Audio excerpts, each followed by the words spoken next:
Bronny can go in front of ESPN. Nigga, my mama gonna go to war, nigga. I don't give a fuck how old she is or how old I am. So if I got a pops, that nigga gonna do this. Well, he better do this. That's right. Yeah. But now we're opening the door for all of these parents to start coming out and protecting their kids. If you think that's bad, wait till you see Shador. Right, it's about to get Dion already doing that. We all saw what we saw, and you know what we saw. That's elementary school. No. That's all like, when you a teammate, he push him like, man, like, let's go. He push him like, get off of me. Get off of me. Get off me. No, don't touch me. Was it worth the $30,000? Now? In the moment. In that moment. Use up. You remember? Was it bingo night or was it? 44. You know what we do on this show, boy. We flow, boy. But keep it high level. And this is gonna just give you the beats. And I give you my opinion at the end on all of these topics. But what's going on, the core issue, is the carriage rights fee. First of all, start off the right way. Exactly. Let me start out like this. This is why I'm broke and you got money. This whole Dak Prescott saga. What are those? On the field, I got metric after metric. He's a winner. Okay, he's number one in all categories for the Dallas Cowboys first 5 seasons. Off the field, unquestionable character. Like, the only thing you got on Dak Prescott is, I am undisputed. Oh, come on. And me playing basketball, and I just want to line up. He's getting up. And show, yeah, we doing this for real. He's funny. Somebody gonna rebound? Shoot. This one? Cut that up, baby. This boy, it's wet time. That's what I do. I still don't know why this is a pick, except exceptional play by the defender. Look at that. 2 dudes reaching, and then he comes between them and say, let me split this bunk bed. And I'm out of here. Shotgun snap, slips. Oh, that's ugly. Sack on your first play ever in the NFL. Y'all know your nightmares came true. You're like, God dang. Oh, yeah, this ain't it. Look at this blitz right here. I mean, he only knows so much what he's reading off stats, off paper. I mean, everything's good on paper. But I would always love to hear it from a player because they play the game. What about a journalist? Like, being real, NARPs are journalists. Like, you're from that pool, right? So imagine somebody just said, you didn't play the game. I don't want to hear it. She would have a living room full of people at about 10 p.m. probably every other Friday or Saturday. Come up here and I already know what they want, and I got to sing whatever song I got. Did you say song. Sing, not rap? You said sing, huh? Sing. Yeah, they ain't trying to hear no rap. They ain't trying to hear no rap. Yeah. Well, you think you can do something with that? Hey man, Michael Jordan too light in the tail. Okay, you know what? Big dog? Yes. I ain't light in the tail. If you want some of this, let's go one-on-one right now. Let's get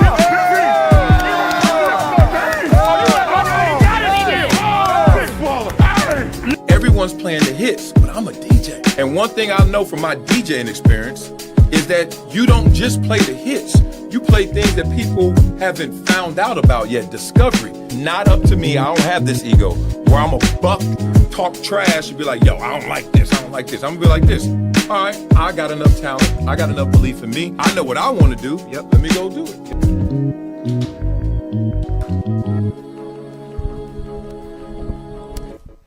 Blah, blah, blah, blah, blah, blah, blah, blah, blah, blah, blah, blah, blah. What's cracking like it back at? Oh, man, I got the flag at half staff today because all the itty bitties are sick and they at the crib. So you know what that means. Do not disturb means disturb. It's going down today. I was thinking about tapping out just like the kids are from school. And I said, hell no. That ain't how I'm built.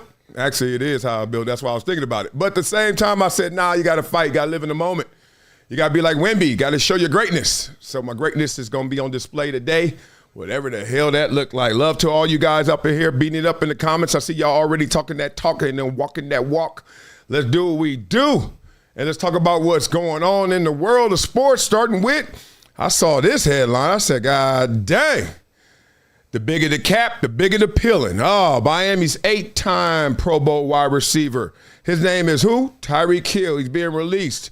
He turns 32 on March 1st, recovering from a dislocated knee and a torn ACL. You know it's other things, but they just got tired of writing. And now will be an unrestricted free agent for the first time in his NFL career.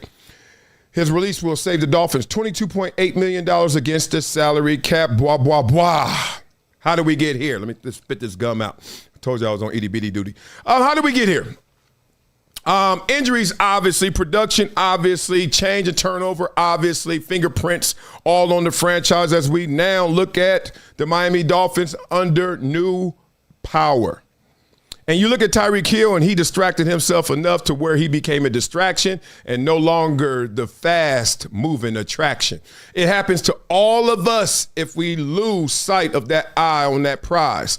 I always go back to Rocky. And Rocky, when they were singing, "I had a tiger, I had a tiger," if you really listen to the lyrics, it was just like, it's just a little slight deviation off the course, and all of a sudden, no matter what you're doing and no matter where you're trying to go, you're going to be off course. You're going to be off base. And that's what happened to Tyreek Hill. Tyreek Hill got caught up in the sauce. As fast as he was, he couldn't outrun his problems because he kept running into him. And it's sad to see because you only think about the untapped potential, as great as he is. And I wonder if he's a Hall of Famer. It's based on the Hall of Fame criteria of today, which means we are not letting your personality in no matter what your production is unless we're going to make you wait. I don't know if he qualifies in terms of personality. Production, yeah, I think he gets over that hump.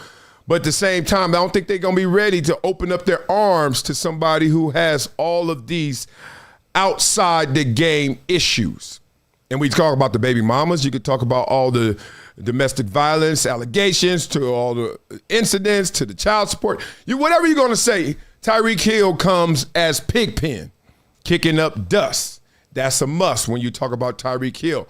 So the problem with all of this is, how in the hell does somebody that talented, especially with the origins he has, as you know, this wasn't a first-round draft pick, first overall pick. This wasn't that guy. This is a guy who kind of, if you want to say it, despite having all that talent, had to get it from the mud. Reminds me of Antonio Brown, same situation. You're like, they forgot about you once. You're going to make them now forget about you again? You're going to walk into that same situation again? It makes you think, like, what was really going on in your dome if you really going to lose sight of all of that glory, all of that game that you possessed and you were showing the world. And he just needs to, frankly, like, be a professional. Grow up. Whatever the hell you want to say, whatever the hell you want to do, however the hell you want to beat it up. It's getting to a place, and I'm kind of mid-age, because the youngsters think they got it figured out, but they don't. And the old cats say they do got it figured out, but it's a little late. And I've been seeing this kind of back and forth generational beef. And it's really trying to show accountability. At the same time, it's a lot of blame. Old cats is like, no, that ain't it. That ain't it. This is it.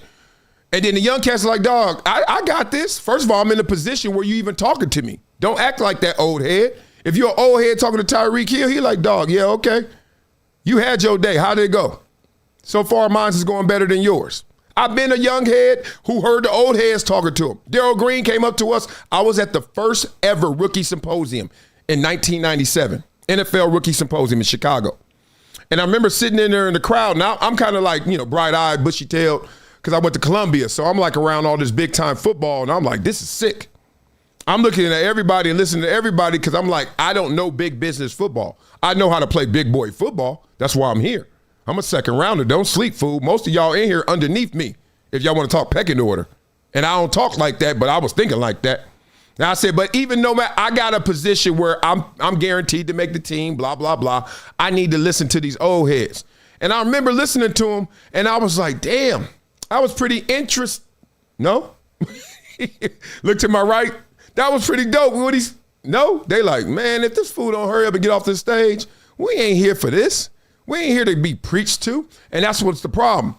When you get off the amusement park ride that everybody waited 2-3 hours to get on, the last thing they want to hear you say when you walking by is like, oh, man, don't get in that line. Get out the line, dog. It ain't worth it. What? Oh, man, it ain't as good as they say. And even if you come back and say, it's insane, it's great, it just makes you like, all right, no matter what you say, it's going to make me want to get on there and ride it for myself. Right? It's going to make me want to go out there and do what I got to do. That's as simple as it gets. And people are like, oh, well, he should have listened. And where's his family? Where's his friends? Where's his crowd? Where's his mentors? Dog, where were they when he was trying to get there? This is the biggest problem. Everybody want to go to the parade, but nobody wants to build the floats. Everybody wants to go to the parade, but nobody wants to build the floats. So when it's time to go, confetti falling, people are really taking into account of who was really riding with me. And sometimes that ride was a dark place. Not everybody gets to the yellow brick road because it was a smooth sailing. It was a rough place. If I know I had it rough to even try and make it, I know some of these cats, listen to their stories, I'm like, oh, they went through hell. And when you get through hell and you escape it, you make it, part of your DNA is used to that chaos. Part of your DNA is like, I know how it goes. I know how to make it through it. You know, I like running the hurdles. Nah, I don't want the open race. I want the hurdles. I need some obstacles. I need some adversity.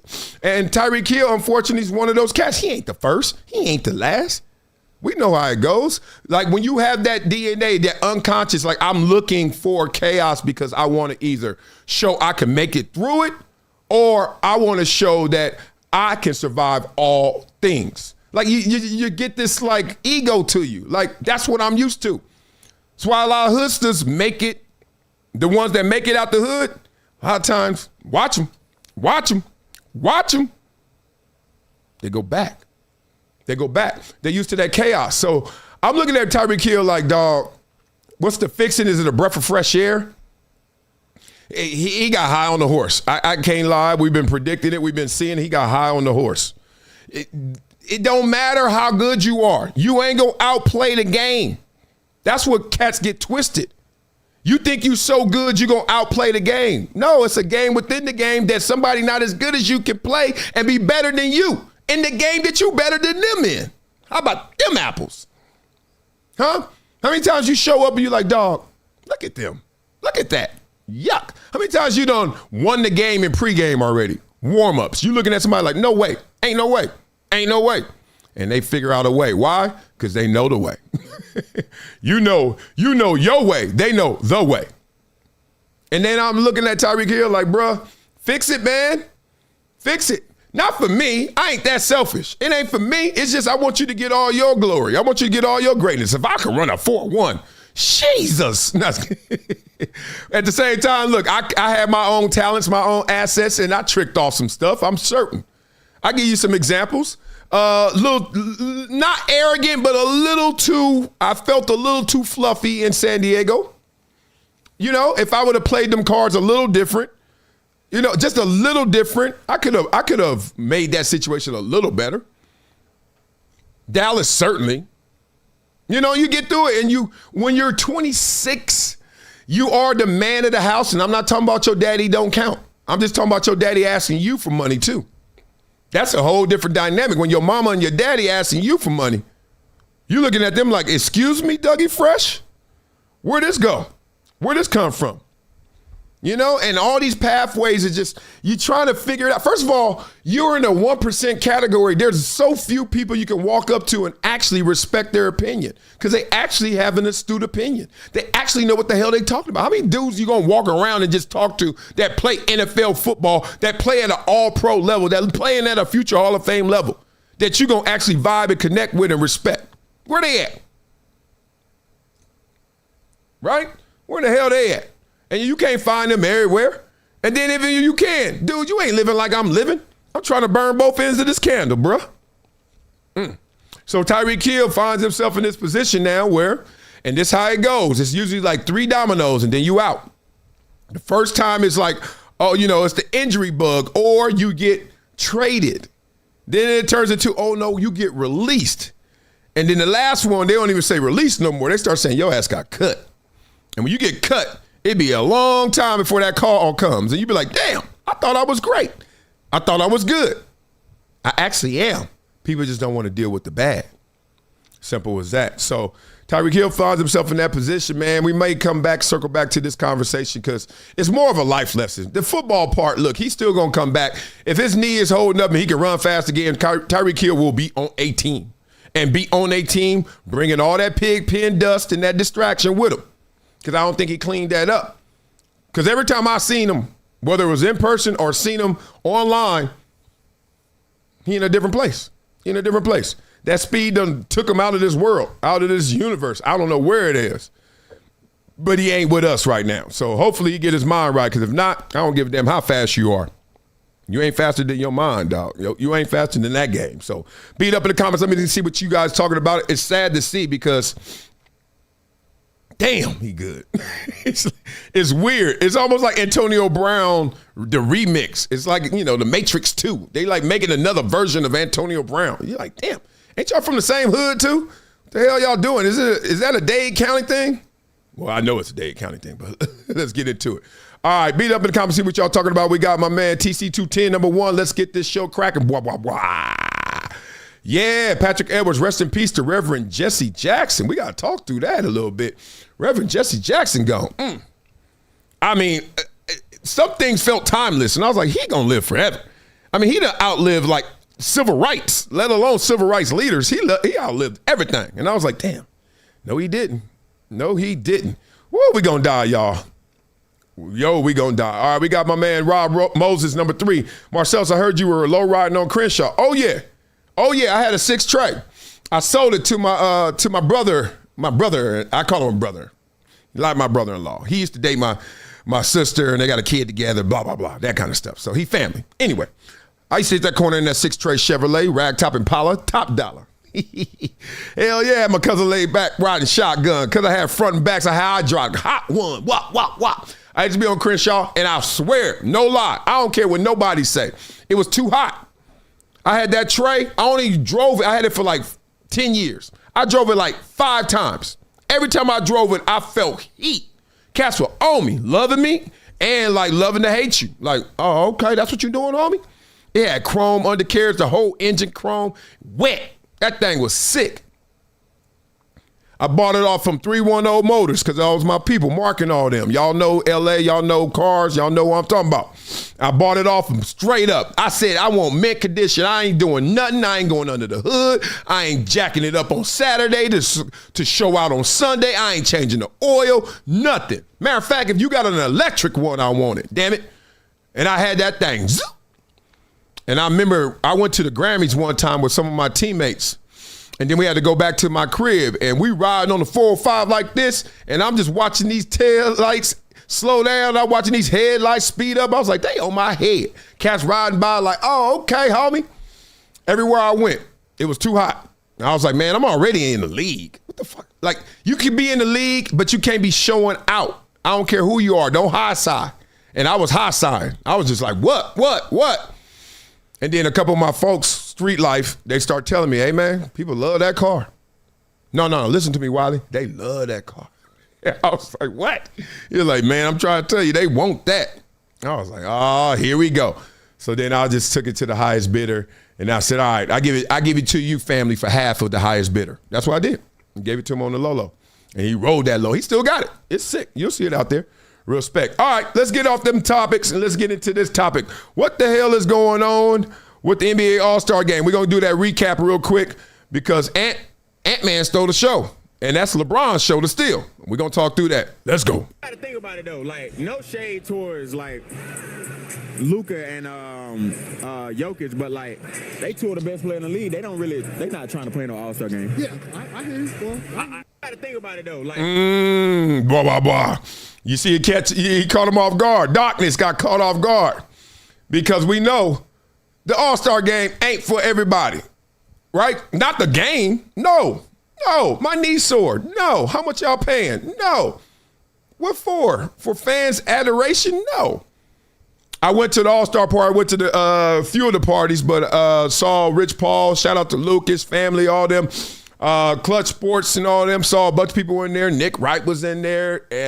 Anthony Davis and all them cats. I sat next to Ty Lue most of the night and laughing. Him and Dante Jones, we talking about the Clipper trade. So I was like, God dang, you all right?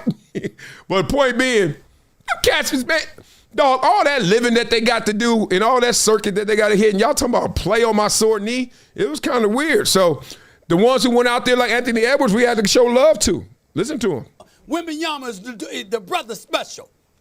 But that damn Ant-Man. I mean, he is something to behold. He is Jordan-esque. He hasn't won yet. That's why we can't say that. But his game, the purity of it, the handle, the shot, the athleticism, the swag. Ant-Man, he don't believe it. But his boy Stephen A. gonna tell it to him. You got it all, dog. You got it all. Let me tell you something right now.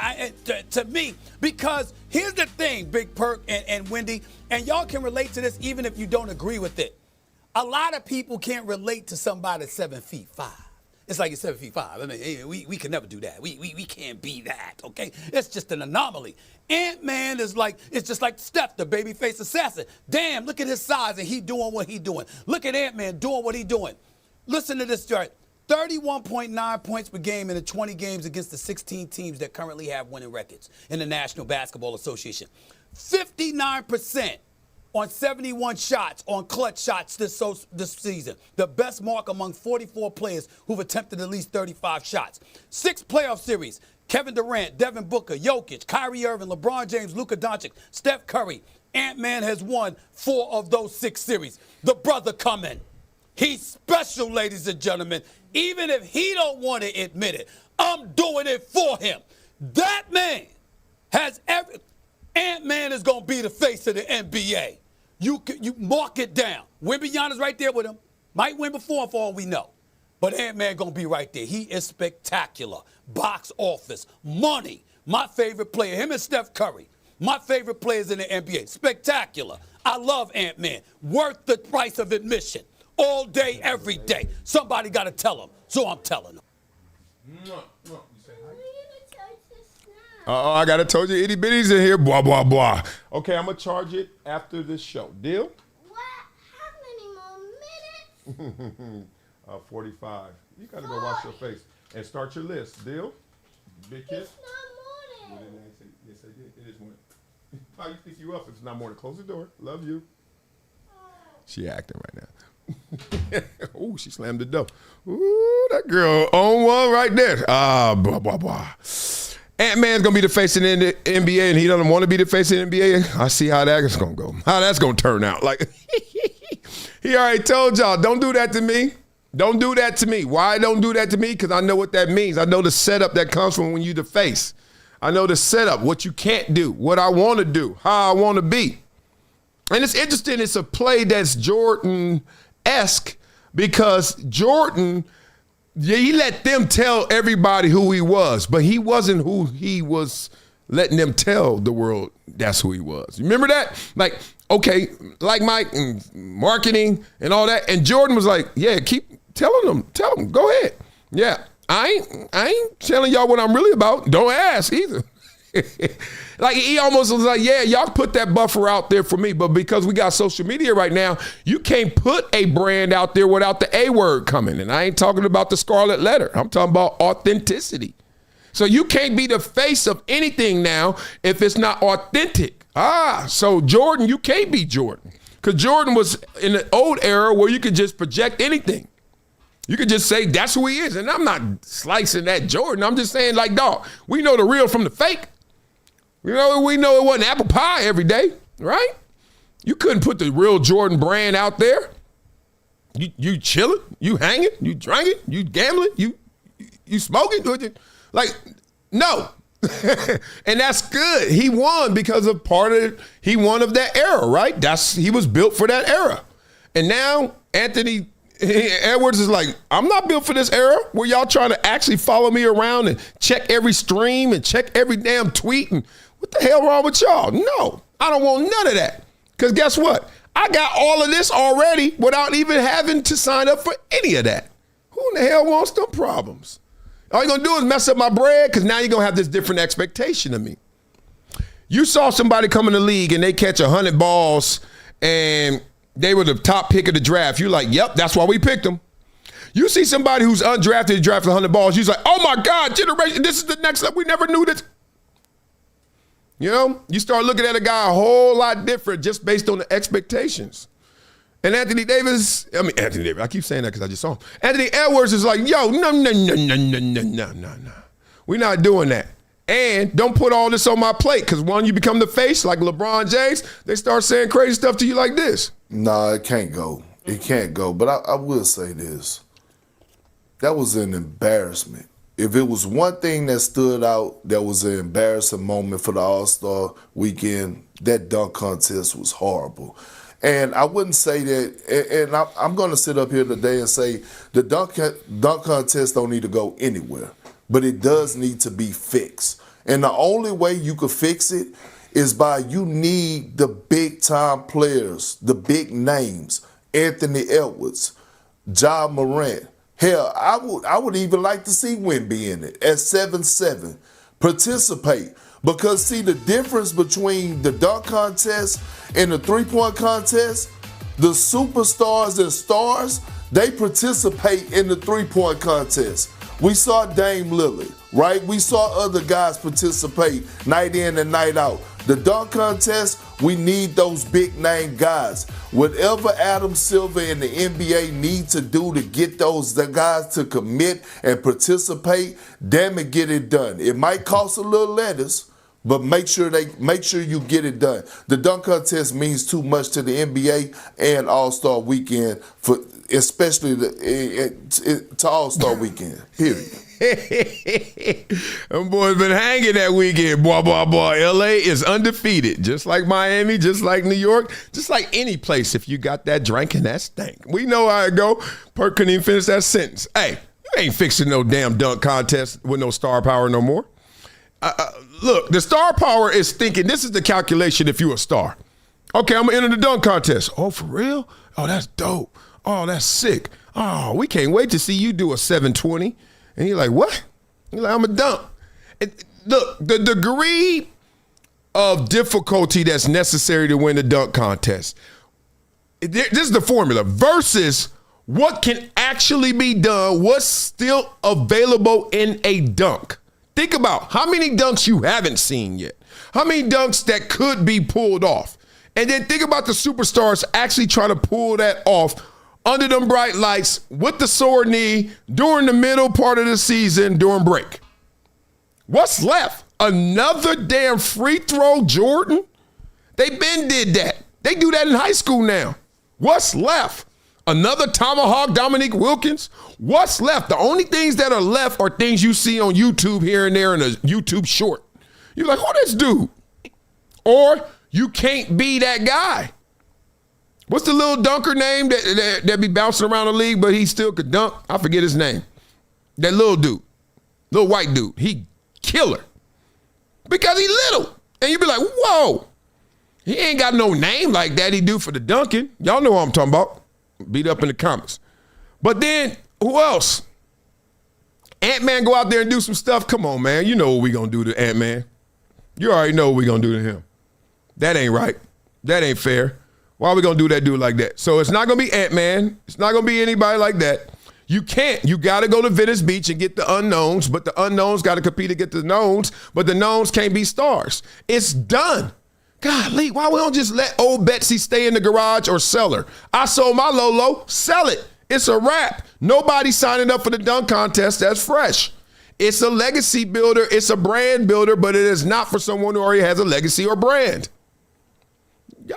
I understand we got to talk about it. We got to get it going. But y'all know what the game is. Ain't nobody signing up for that. I know I wouldn't. I know they ain't. No way. No how. It's a wrap. So move on. It's just simple as that.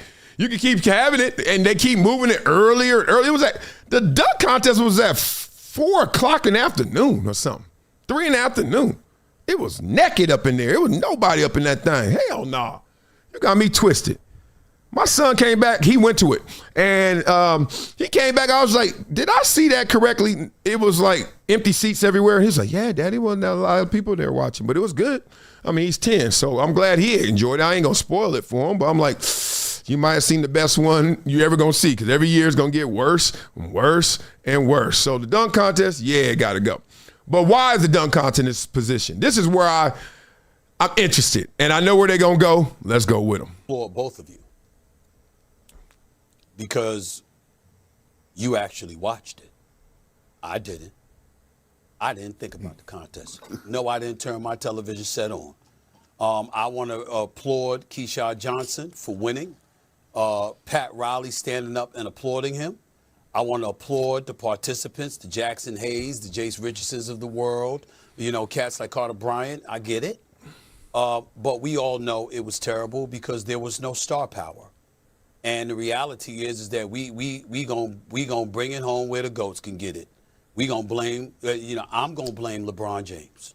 Now, I've sat here for months and I've applauded his greatness and all the things that he has done and he has meant to the NBA. But I have said it, and I'm going to be very, very consistent. The person who really is the provocateur to ruin the slam dunk contest was him.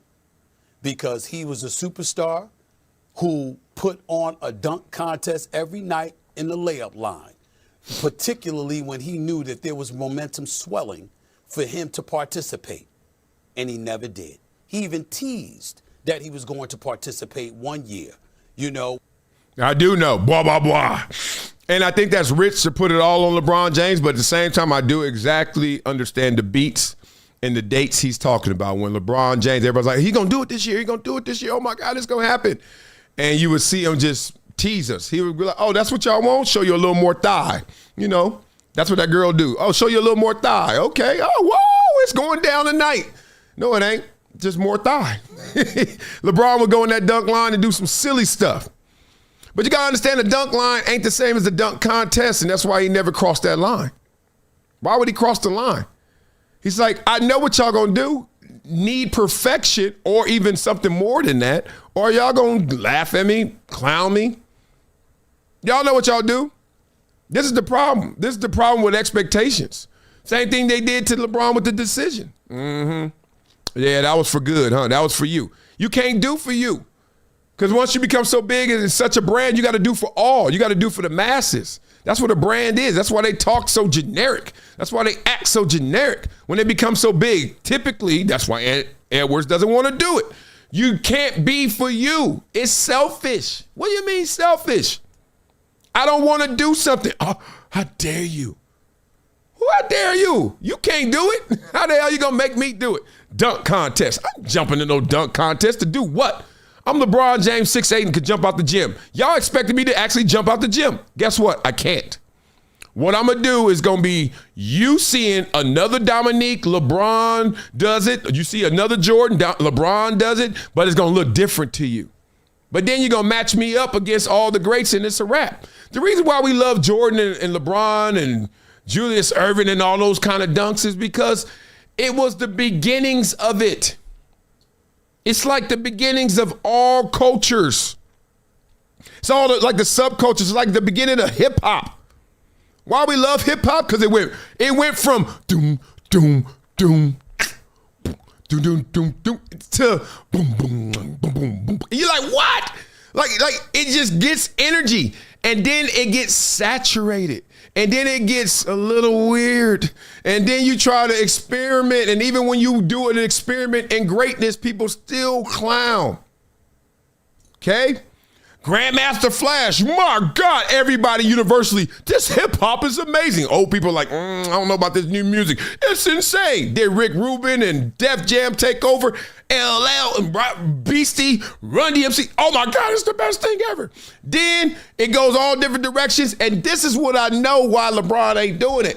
Because when it's still growing and building, and then you're like, let me grab the baton because I'm like the greats. I get it, Jordan. I get it, Dominique. I get it, Dr. J. My turn, right? I get it. Kobe, I get it. My turn. Y'all do an Outkast. And y'all know what y'all did to Outkast. Outkast came in here, took that baton, said, let's take it to the next level. Experiment. Do different stuff. Go out of this world. I don't like that. The South got something to say. LeBron, I got something to say. Y'all dissed it. That's what happens all the time. It gets to a certain point, it plateaus, and there ain't nowhere else to go. I saw somebody in the comments say it. Unless somebody grows wings, ain't no more new dunks. Who said that? That was a dope one. Jared M. Until man grows wings, they've just about all been done. Every dunk. There's nothing left. I go to parks. There's nothing left. I see the YouTubes. There's nothing left. But you to go into that contest, build up all this hype and expectations, and people clown you. Now, if you sign up for that, you really don't care about your brand. Yeah, I thought you were smarter than that. So be up in the comments. Let me know what you guys think. We're going to get into Something else that popped over All-Star Weekend, the real from the fake. Y'all know Kevin Durant's like my favorite player. At the same time, real recognized real. And he got them burner accounts going on. Now, that ain't even allegedly. He said he got burner accounts. Now, what came from these accounts, I'm going to just say from right now, allegedly. I don't know what's real from fake. I try to do as much research as possible. But these are leaked tweets and things that came from that account. And oh boy. Oh boy. It is hilarious. So let's get into this right now. KD, you all right, big dog? Got something to get off your chest? Let's go. You want to get into, I know what you want to get into, and we don't even know if that's true. No, we don't know. Let me just say something. There's a story out there that I have not seen compelling evidence to verify. Like people, oh, this is Kevin Durant's burner account. Why? Because someone claims that they were in a chat with Kevin Durant and they saw the same avatars. I don't know, but it doesn't sound like they have anything concrete. However, the question is, does it sound credible to people? And the answer that because Kevin Durant's had burner accounts, he's admitted he's had burner accounts. So this is an issue now where it doesn't take much to convince people that Kevin Durant has a burner and that he's talking shit about guys, right? Like, I don't know that to be true, but what I do know is these guys have to always be on. They never get an opportunity to be themselves in terms of, or what people want them to be. Right. So I don't know. I mean, I don't get into burner accounts or anything. I'll just say like this. that. If that is Kevin Durant's burner, and I'm not saying it, man, he was going off on everyone. Everyone caught it. People were catching strays and also aimed at. Like, oh, man. I mean, everyone caught it. I literally did not see it. You know what the truth is, though? It doesn't matter if it's your best friend, your family, whatever. If you're being honest about your thoughts, everyone's going to catch it, including you, because no one's perfect, right? Well, that's how my friend group is. Right. But they'll say it to your face. Oh, you're going to catch it. For sure. 100%. Right. I'm going to start a burner account. Rich Paul is the... Let me just say something. Two of my friends almost got into a fight. Over? I won't say it. I won't talk about it. Over a burner? Wait, one of your... Are you trying... Don't you laugh at first when somebody laughing at something you don't know about? Then at a certain point, you be like, man, what the hell you laughing at? Because you got me at first. Like, Max like, what we talking about here, right here? It's like your homeboy that want to jump in the pool, but then he get to the edge and then be like, I don't know. Dog, it's funny at first. Now, hurry up. Jump in the damn pool. Let's go. Tell me one of your friends... No, not over a burner. Over being very candid with each other. Yeah. It's the craziest thing. Yeah. Oh, man, it almost We're brought me too to old real for tears. it now, but this is the old Rakim line. Every now and then they give my knuckle game a test, but I don't fess, I just get rid of the stress. And then shake hands like a man because it's a family thing, only the crew will understand.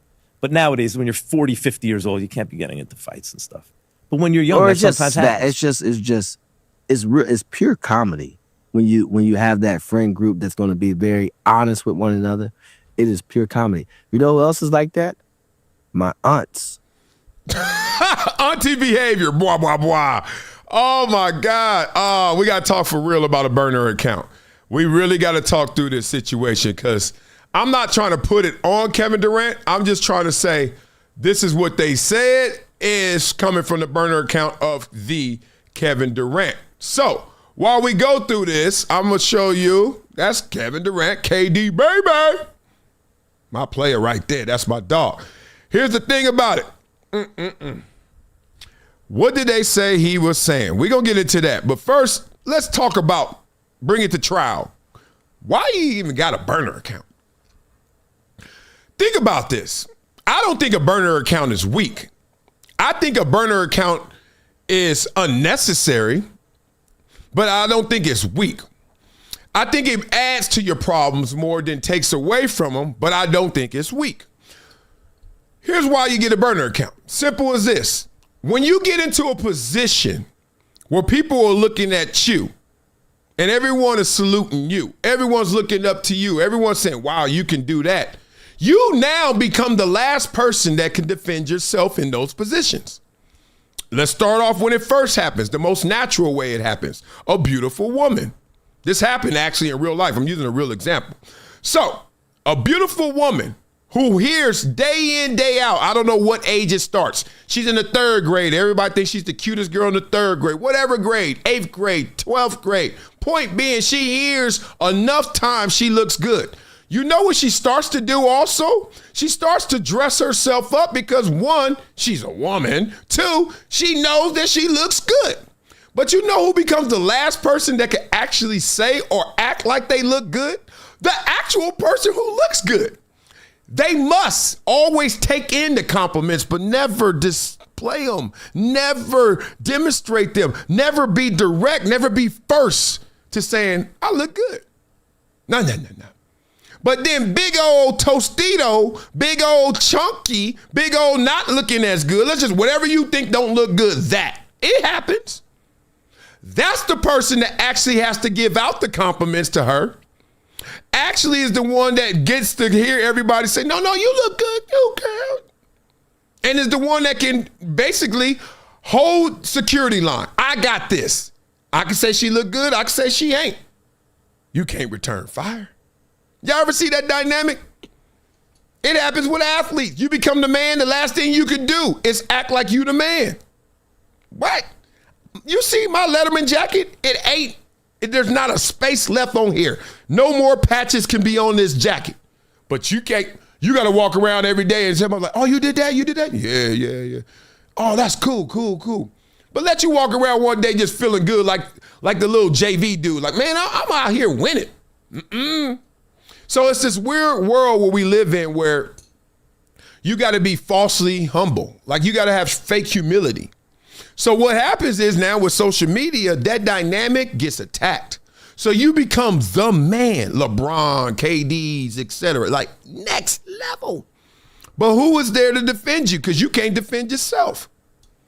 Now you got to have your PR team. Oh, they're supposed to do it. Hire a better PR team. You mean spend $10,000, $20,000 a month for somebody to put out your lies? Oh, okay. You know how the game goes. So they want you to do all this stuff, right? And you got to take it all in. Water. All this water you got to take in the boat. What?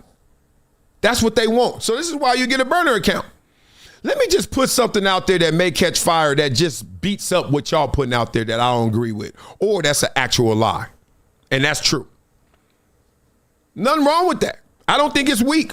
I think it's unnecessary because look, if they all off base, I get it. It doesn't feel good for people to just run with your words and be like some BS and they take it in all directions. Yeah, we all know if you look in the dictionary, every word has connotations, so they're going to take it in different directions. I know that.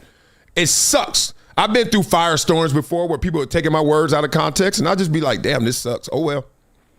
Because the last thing you could do is chase the internet. It's happening right now to Lil Russell. Shout out to my little homie Lil Russell, who I've been a fan since day one. He knows it. I've done a lot with Lil Russell. Respect. I love that dude. He is next level grind hustle. But right now he fighting the internet.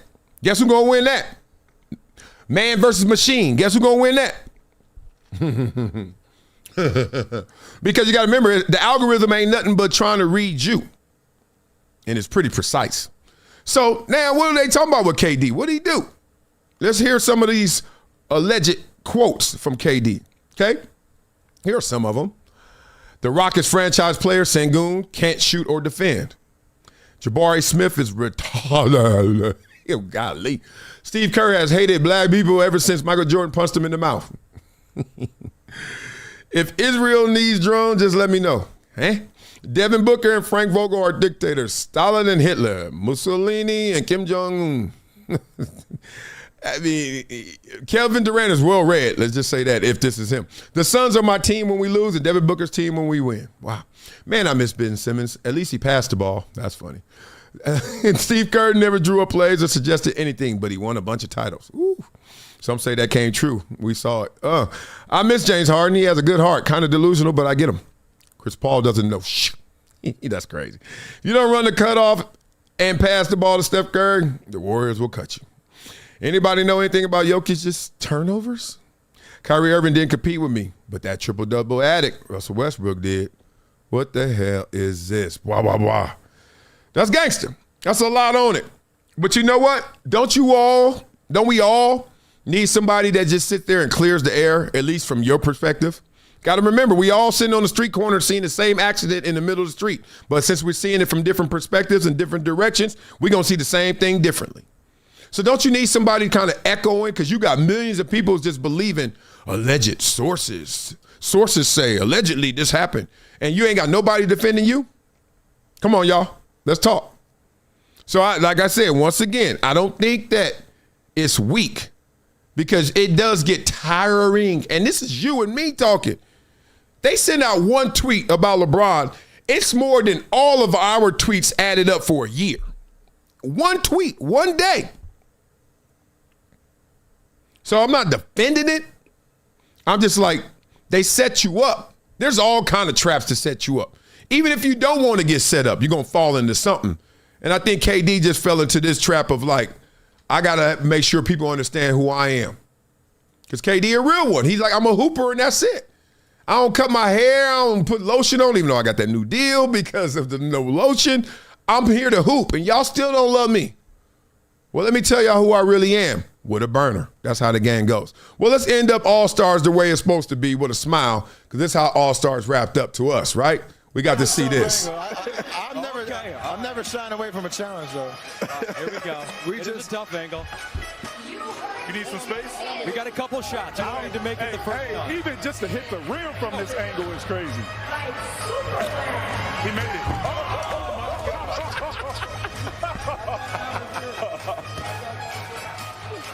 Oh, that's it. You got one more. You got two more. You got two more. Oh, that's no. Last one. Watch your head. That's good. The one. That's good. That's crazy. That's crazy. Greatness. Had to get my hat. Greatness.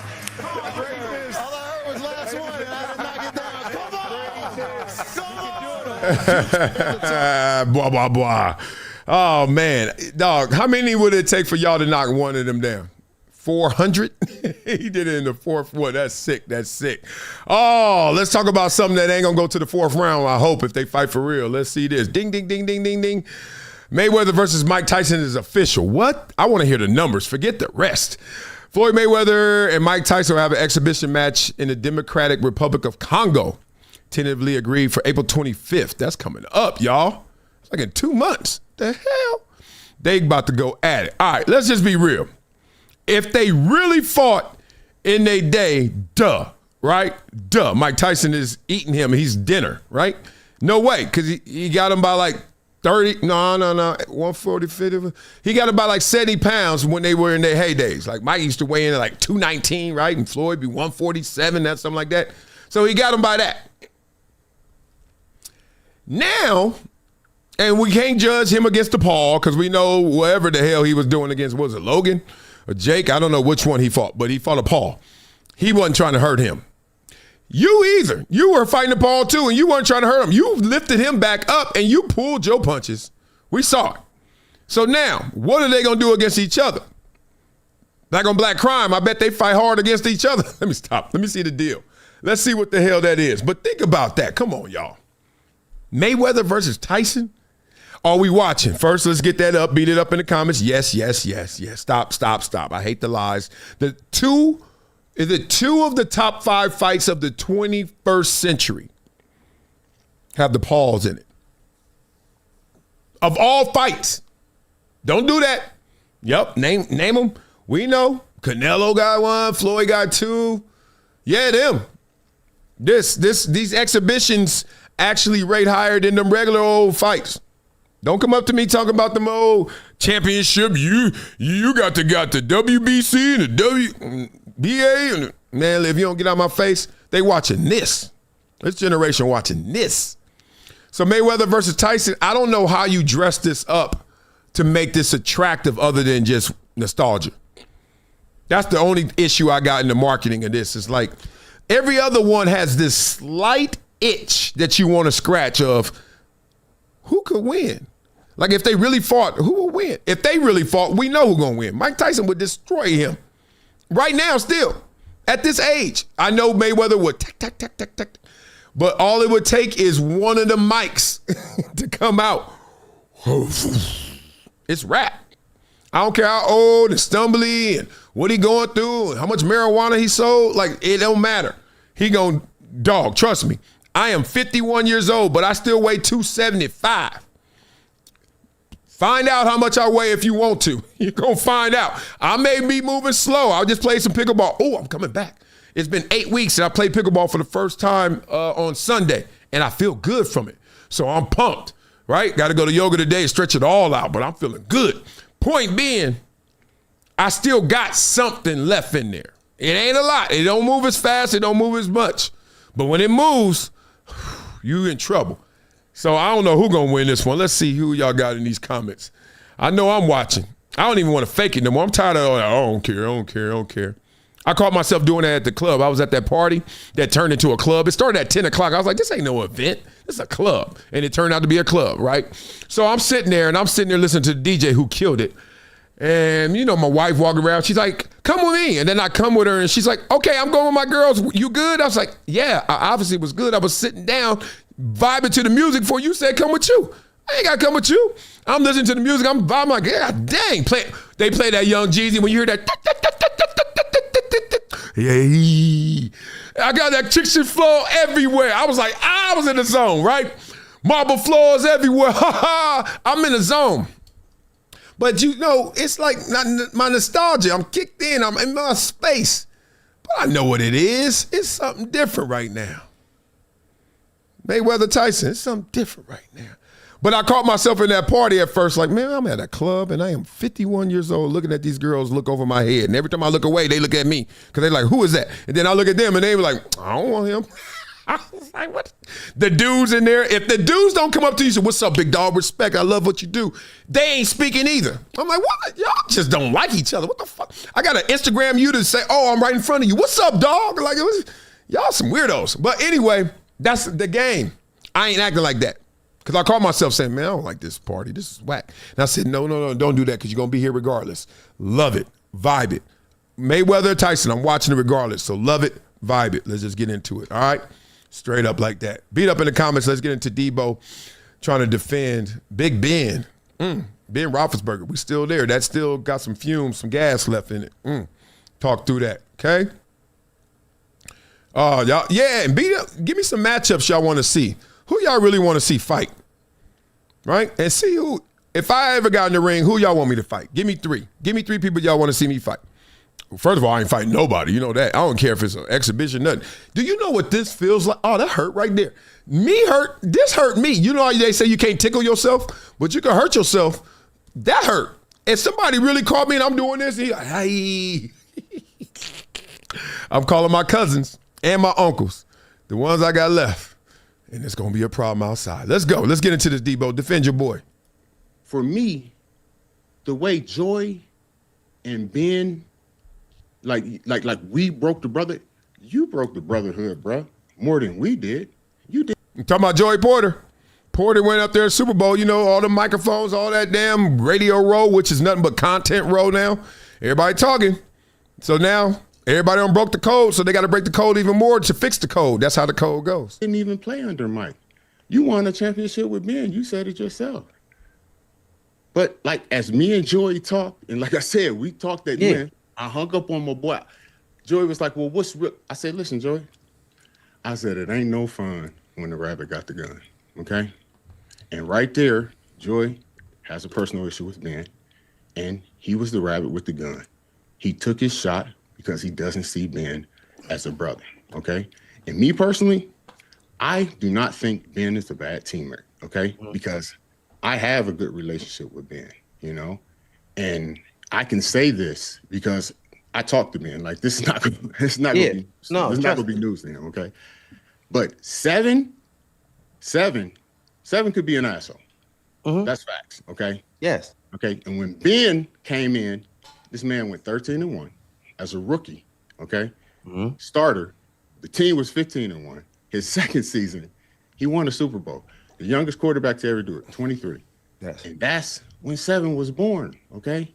He became the youngest quarterback to ever win a Super Bowl.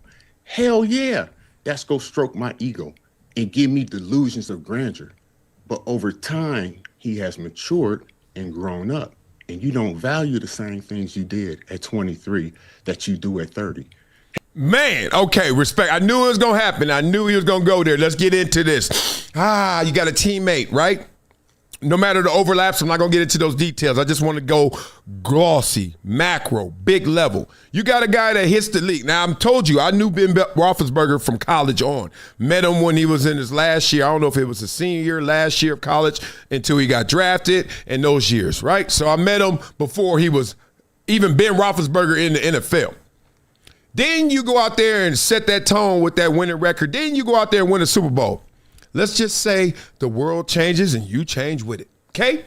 And now, teammates, people who knew you before, better than I did, even though I knew you, really knew you. He said from 23 to 30, bruh, do you know how much work you could put in for 7 years?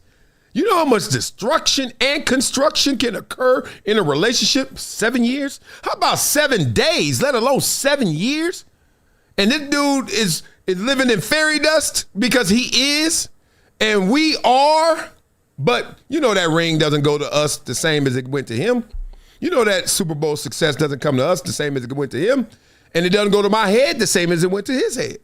So that's what they're trying to talk through is like, how much of this, when he changed up and flipped up because he became something different, did it affect you, Joey Porter? Did it affect you, Debo? Did it affect you, Ben Roethlisberger? That's the conversation. And who can answer that but the individuals? So you saying someone broke the code, didn't break the code, it's really not for you to grab that key and try to lock that back up because it ain't for you. It just ain't. Hell, I'm a different person at 47 than I was at 45, and I'm a far, worse person at 40 than I was at 45. So with that being said, man, yes, it's things that you see in the locker room, you heard in the locker room, but it was never something that we had an issue with that we couldn't correct with each other. So the relationship with Ben, you know what I'm saying, is still intact for me. Mm-hmm. And right now, we are far better, greater friends, brothers now than we ever were in the past. And that continues to grow. Okay? Yeah. Peasy, that was just a pure out attack on Ben's character. And what I said about Mike was an attack on his coaching, dude. Okay? Ooh. Flip that right there. Now, let's just make sure we heard what we heard. When Joey's talking about Ben, he's talking about his character, but he's really going off of the incidents and the things that Debo has now progressed with Ben Roethlisberger, and they have matured into a new place. But if you listen to Joey Porter, you're like, you are forgetting all of that occurred that we let go that maybe I'm highlighting. I'm showing you. I'm telling you without telling you. Because Joey didn't give you the details he could have gave you. He just like, look, that guy right there wasn't a good teammate. He could have changed to become a great teammate. That doesn't mean you weren't a bad teammate. You ever been in a relationship? Oh, you harbor those feelings. People always walking around, oh, forgive and forget. Ain't nobody forgetting jack. You don't believe me? Get into a relationship, have some rocky years, and then all of a sudden you guys rebound. Guess what's going to happen the first time y'all have an issue again? I thought you forgot. Ain't nobody forgiving and forgetting. You can't. It's impossible. Matter of fact, kill that phrase. It's stupid. Have people thinking around, I got to untrain my brain to reality. It really happened. You lose people when you think that, oh, I'm the man.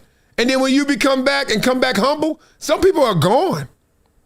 Not everybody comes back because you changed, you turned over a new leaf. They're like, I'm not even there to see the leaf. And then when you talk about Mike Tomlin, but your assessment is not an attack, it's an assessment. And you're talking about his coaching. Yeah, it's easy to do that. But then if you're talking about his coaching, that's just wins and losses. But you're not talking about his coaching in that respect. You're talking about in the personality and in the character. So I think you guys are a little closer on this conversation than you want to give credit to. Let's hear. Okay, two different things.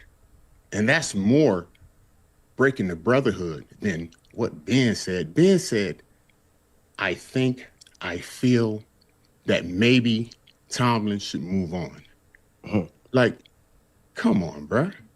That's what he said. I went way harder than that. But he went on it because he obviously has a personal issue with Ben that hasn't been resolved.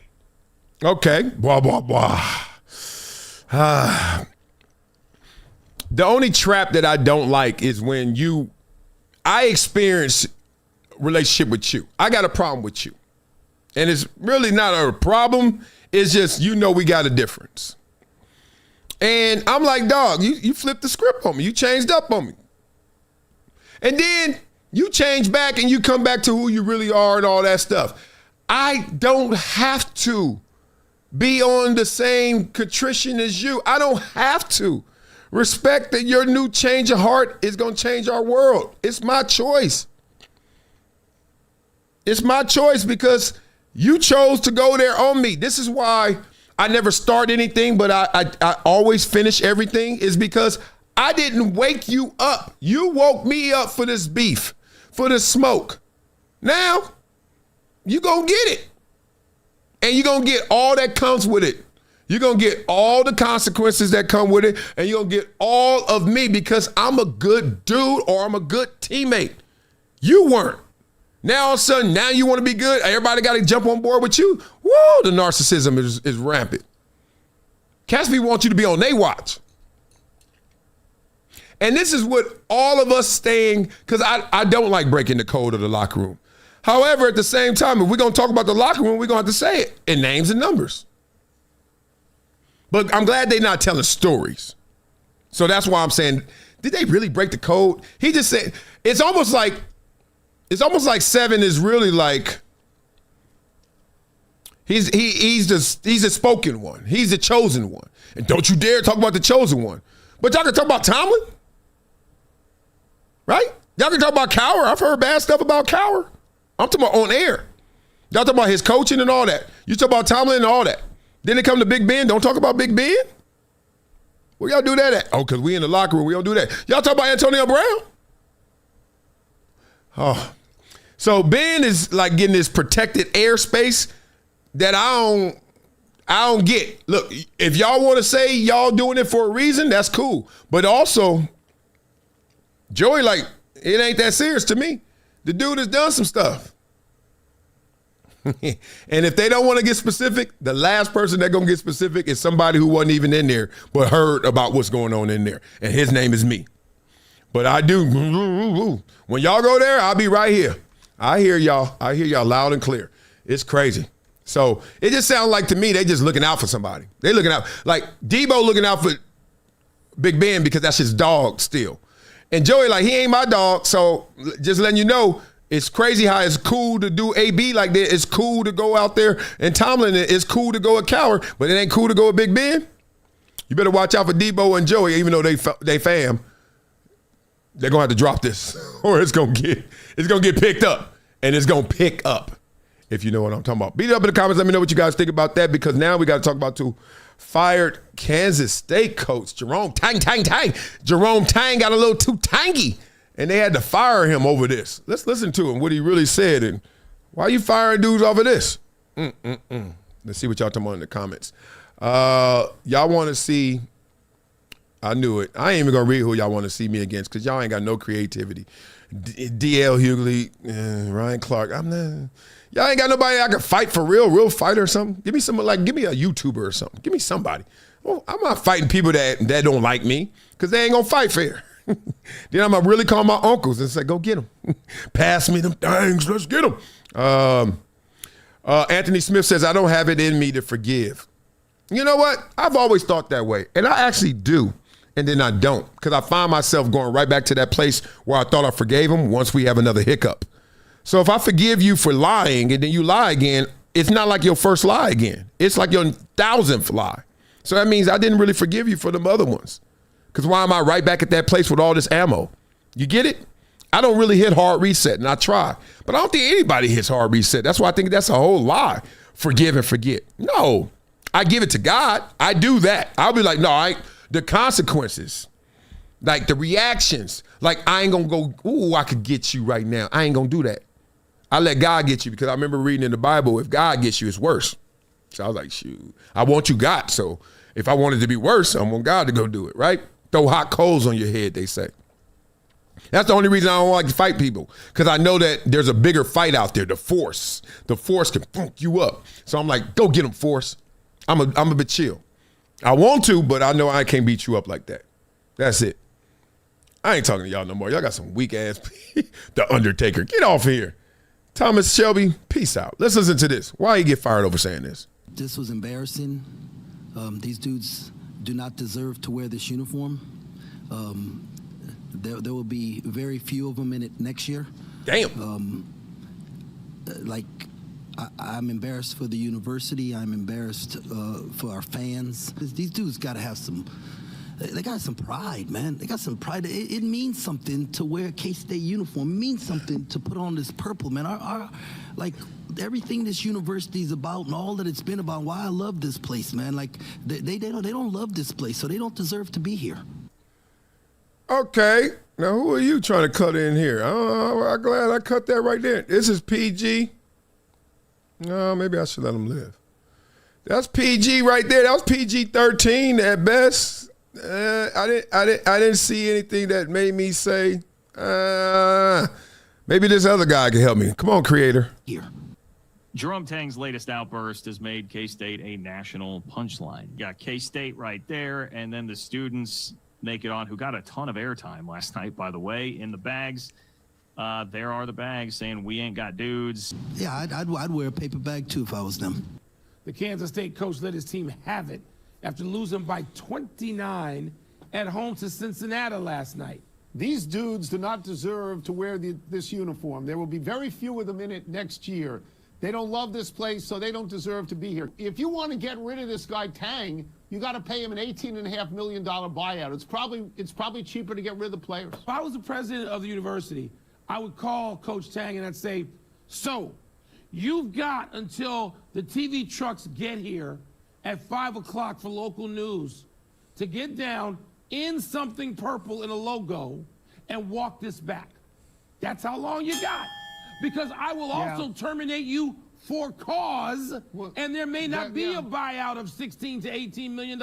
I'm being told by a source that Kansas State is going to attempt to fire Jerome Tang for cause, tying that decision, a legal one, directly to the comments he made, what you just heard there, and even broader ones following K-State's embarrassing near 30-point loss at home to a bad Cincinnati team just a few days ago.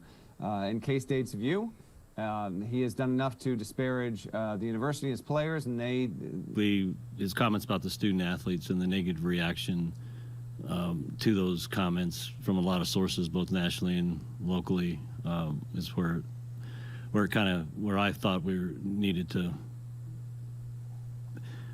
make the decision. Oh! Ooh, when they want you gone, they want you gone. Like a woman's love. When she don't want you, ain't nothing you can do, bruh. Move on. What did he actually say right there? He said, we're going to hold our players to our standard. The way they played was unacceptable. They didn't compete. They didn't play hard. We're going to practice at 6 o'clock tomorrow morning because we're going to fix this problem. But to try to dispute and try to create some type of narrative that he didn't fulfill his contract, that is absolutely embarrassing to K-State, the athletic department, the administration. What did he do wrong? And they don't love this place, so they don't deserve to be here. You give a guy a contract, honor the contract. You can fire a guy because he hasn't won enough games, but you don't have a right to try to embarrass him. So you don't believe where the AD said, hey, he embarrassed those players, embarrassed the university by using. Blah, blah, blah. This is not the end of a contract. Oh, actually it is. This sounds like divorce, which a lot of people are dressing up divorce now to just nothing but a business contract. It's no more a husband and wife, no more spouse. It's just contractors, right?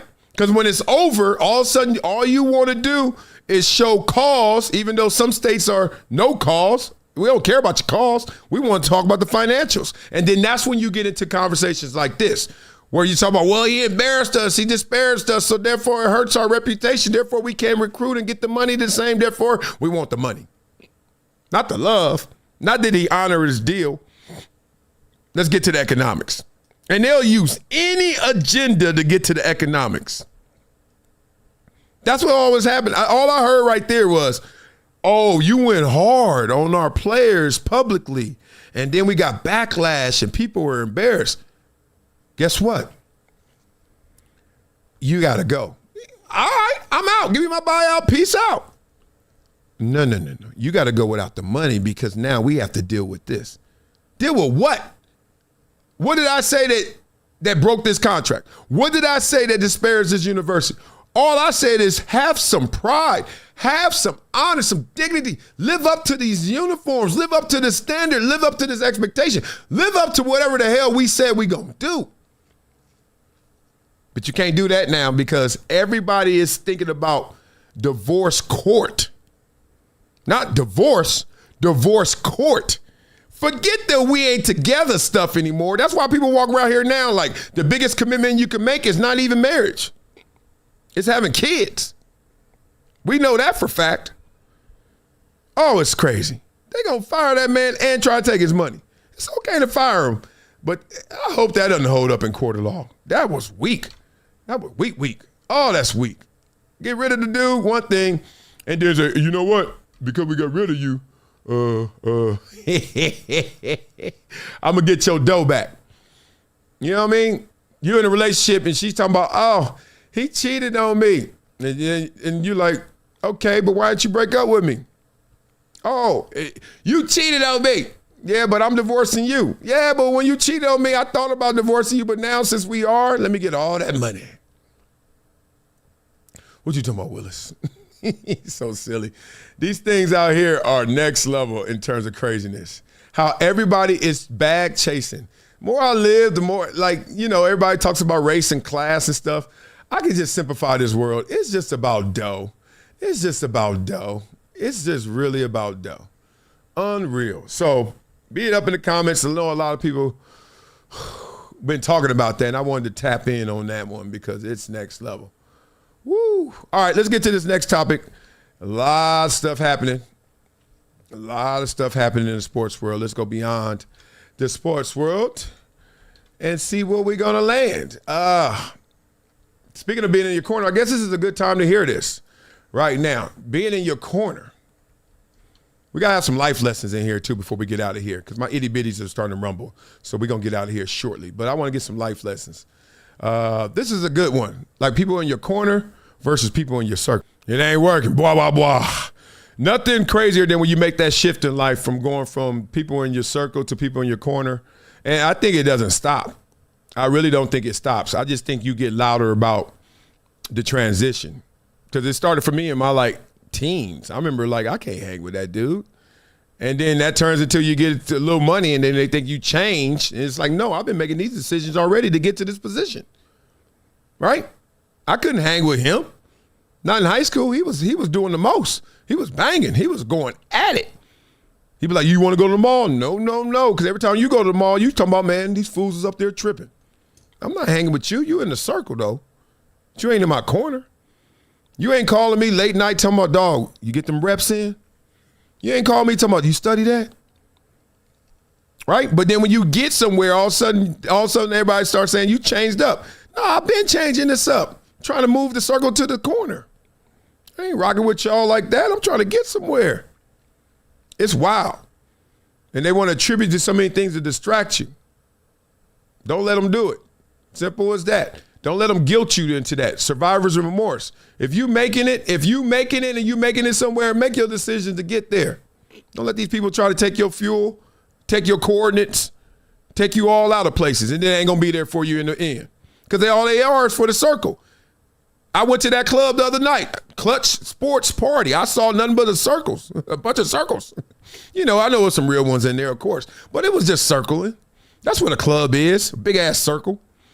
And then if you pop off or if you somebody, everybody coming to chop it up with you, trying to get in your circle. They ain't in your corner. They can't be in your corner. They don't even know what your corner look like. They just know what the circle look like. And let me jump in.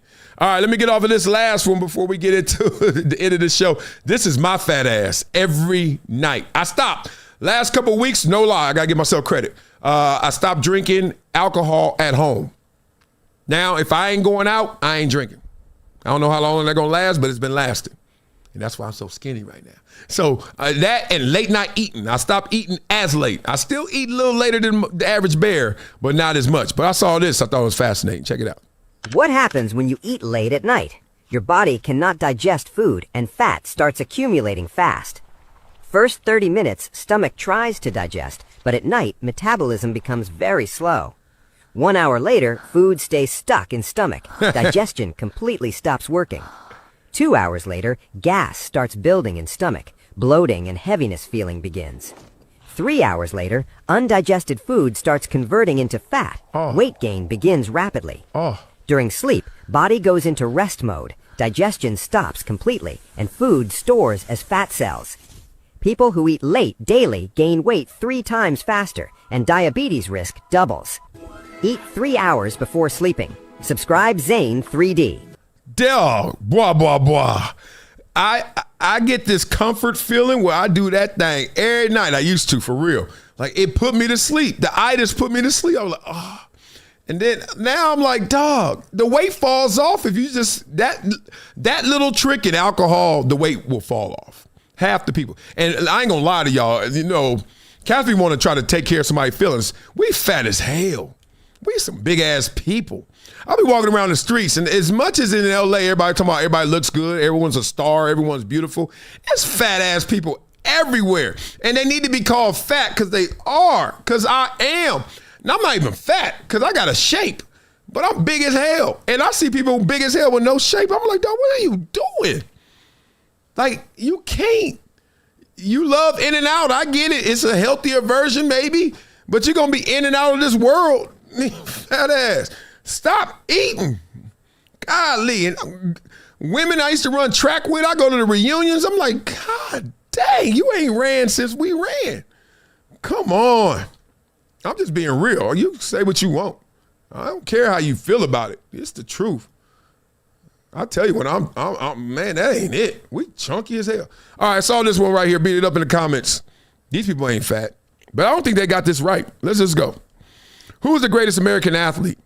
Brady, Babe Ruth, Bo Jackson, which surprised me he was in there. Barry Sanders ain't there, but okay. Greatest, though. Greatest, not best. So I hear you. Serena Williams, okay. Tiger, Michael Phelps. Put some clothes on. No, just kidding. Simone Biles. My daughters would say, yes, yes. I hear them right now. Muhammad Ali, Michael Jordan, Kobe Bryant. Can't lie. What's that? 2, 4, 6, 8, 10. This wouldn't have been my top 10, but doesn't mean it's wrong. Just doesn't mean it's right. I didn't think, all right, representing football, we got is Brady and Bo Jackson? Really? That don't sound right. Admit it. Representing basketball, you got Jordan and Kobe, right? Really? I get Phelps. I get Tiger. I get Serena. These are locks. Those 3 are locks. Babe Ruth, yeah, even though you'd be like, yo, who you play against Babe Ruth? Like, the plumber down the street. And you'd be like, all right, but them numbers are insane. But was there any brothers out there? No, not nearly. You know what I mean? All right, so I give 4 a lock, even 5. Brady, of course, 5. 5 to 6. If we only doing top 2, you got Kobe? Okay, respect. Really? Jordan, of course, that's 7. Muhammad Ali, yep. But then, this is why that likability, Floyd ain't, Floyd was perfect. But no, he didn't fight. Oh, okay. Something to think about. It made me think. I was like, I don't know about that list, but who is the greatest of all them? Jordan. That's why he in the middle looking at everybody like, what you talking about, Willis? They ain't put LeBron. God dang, never mind. My corner small too. I'm like, y'all hit the like button. I ain't telling not one of y'all to hit the like button. That's sad. I got to do better. Hit the like button right now on the way out. All you guys, I want to see this thing jump. Please hit the like button right now. I am the worst. With this whole show, to say it once. Let's sell something right now. Let's get something. Y'all want to feel better? Stop being so fat, right? Seriously, let's get healthier. Let's go. What's good, fam? It's your boy, Marcellus Wiley, and I got to talk to you about something that's been a game changer for me. Y'all know I've been on the comeback trail after my hip surgery, and let me tell you, getting back to 100% ain't easy. I've been looking for anything to give me that edge, to help me bounce back stronger, faster. And that's where Venia's new blood flow hydration product comes in. Oh, this ain't just another supplement, people. This is about optimizing your body from the inside out. Since I started taking Vinia blood flow hydration, I'm feeling a big difference in my physical therapy sessions and my energy levels. It's helping me get that crucial blood flow where it needs to go, helping my body heal and perform. I'm feeling more vibrant, more ready to tackle whatever comes my way. It's like my body just remembers how to be its best self. And for anyone out there just looking to elevate your daily well-being, this is it. And here's the best part. Vinia is so confident you'll love it, they're offering a 90-day money-back guarantee. That's how you know it's legit. You got nothing to lose and everything to gain. So head over to the link in my bio, check out Vinia Blood Flow Hydration, and start your own comeback story. Trust me, your body will thank you. Let's get it. Bwah, bwah, bwah. Yeah, buddy. Bwah, bwah, bwah. Love for you guys. Hit the like button on the way out. I'll do better tomorrow of telling you to do that earlier, but hey, better late than never. Let's get into it. Love y'all. Peace. It's been a decade plus that I knew that this day was going to come. Oh, this is not hyperbole here. Because I believe the verse.